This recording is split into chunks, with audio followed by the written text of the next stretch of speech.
Good morning, students. Welcome to the class. So we were taking the history first chapter, the rise of nationalism in Europe, and now we are going to start the next topic, that is incorporation of Ireland. Ireland suffered in similar fashion. It was a country deeply divided between Catholics and Protestants. So who were Catholics? Member of Roman Catholic Church. And who were Protestants? The member of Christian church that were separated from Catholic Church in 16th century. The English helped the Protestant of Ireland to establish their dominance over a largely Catholic country. Catholic revolt against British dominance were suppressed. After a failed revolt,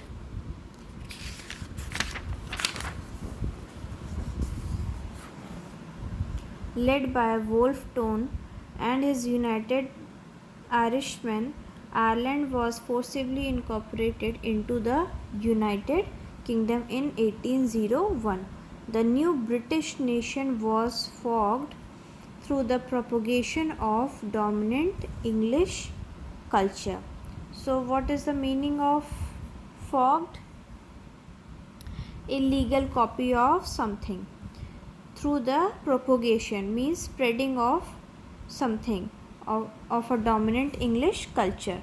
So spreading of dominant English culture, the symbols of new British, the British flag, the national anthem, the English language were actively promoted, and the older nations survived only as subordinate partners of this union. So there were British nation and there is a spread of English culture all over the nation.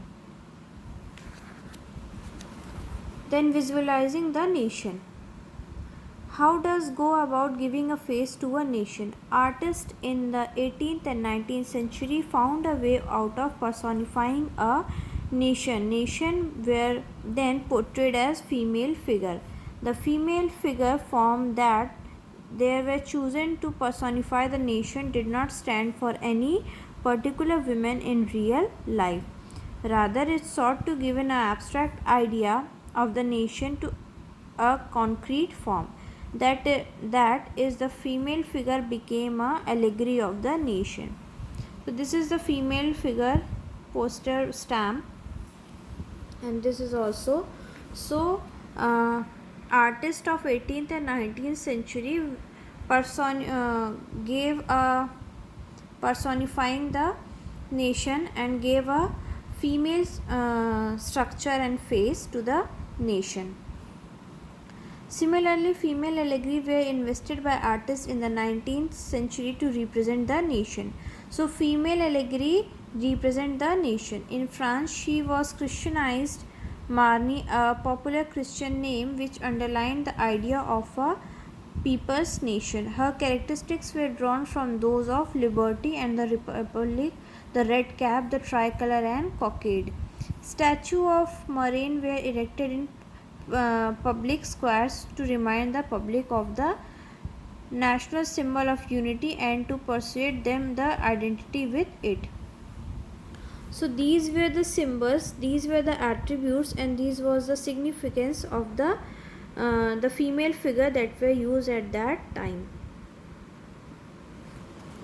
Broken chains mean being freed. Breastplate with illegal means symbol of German Empire strength. Crown of oak leaf means heroism. Sword, readiness to fight. Olive branch around the sword, willingness to make peace. Black, red and gold tricolor, flag of the liberal nationalist in 1848, banned by the dukes of the German states. And rays of the rising sun, beginning of a new era. These were the attributes and these were its significance. Okay. Now nationalism and imperialism. So what is the meaning of nationalism? The feeling of nation or to belong with the same nation. And meaning of imperialism means political system in which a rich and powerful country controls and governs to another country which is not as much as powerful or rich as the controlling one. So by the late last quarter of 19th century, the nationalism no longer retained its idealistic liberal democratic sentiment. During this period, nationalist groups became increasingly intolerant with each other and were ready to start war. Balkans, the source of nationalist tension in Europe. So a large part of Balkans were under the control of the Ottoman Empire. The Balkans area became an area of intense conflict, and this led to a series of wars in the region, and finally the First World War broke. Okay, so we will complete the chapter history, first chapter, and in our tomorrow class we will do the question answer of this chapter.